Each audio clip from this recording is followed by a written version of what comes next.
श्रेयान् स्वधर्मो विगुणः परधर्मात् स्वनुष्ठिता स्वधर्मे निधनं श्रेयः परधर्मो भयावह। अच्छी प्रकार आचरण किए हुए दूसरे के धर्म से गुण रहित भी अपना धर्म अधिक उत्तम है।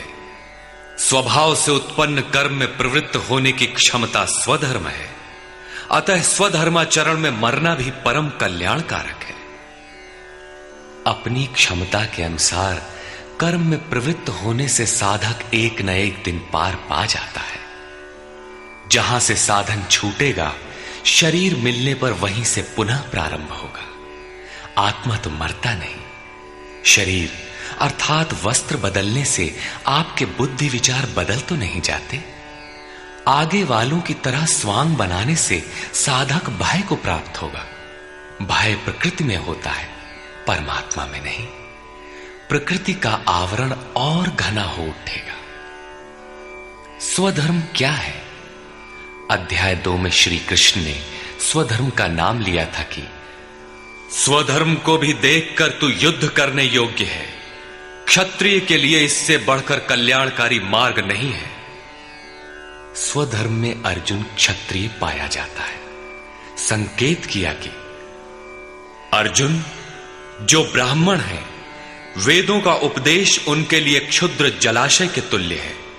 तू वेदों से ऊपर उठ और ब्राह्मण बन, अर्थात स्वधर्म में परिवर्तन संभव है। वहां पुनः कहा कि राग द्वेष के वश में न हो, इन्हें काट, स्वधर्म श्रेयस्कर है। इनका यह आशय नहीं है कि अर्जुन किसी ब्राह्मण की नकल करके उस जैसी वेशभूषा बना ले।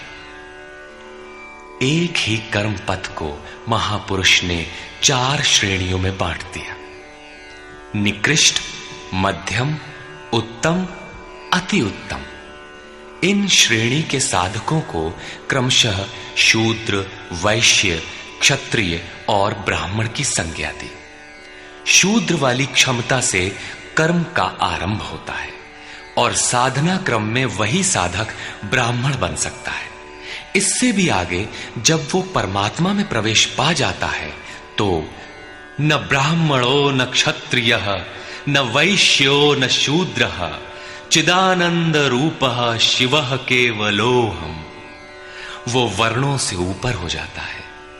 यही श्री कृष्ण भी कहते हैं कि चातुर्वर्ण्यम मया सृष्टम। 4 वर्णों की रचना मैंने की। तो क्या जन्म के आधार पर मनुष्यों को बांटा? नहीं, गुण कर्म विभागशः, गुणों के आधार पर कर्म बांटा गया। कौन सा कर्म? क्या सांसारिक कर्म? श्री कृष्ण कहते हैं नहीं, नियत कर्म। नियत कर्म क्या है?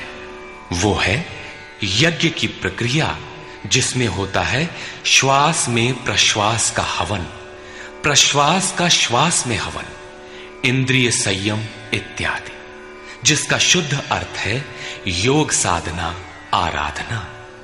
इस आराधना कर्म को ही 4 श्रेणियों में बांटा गया।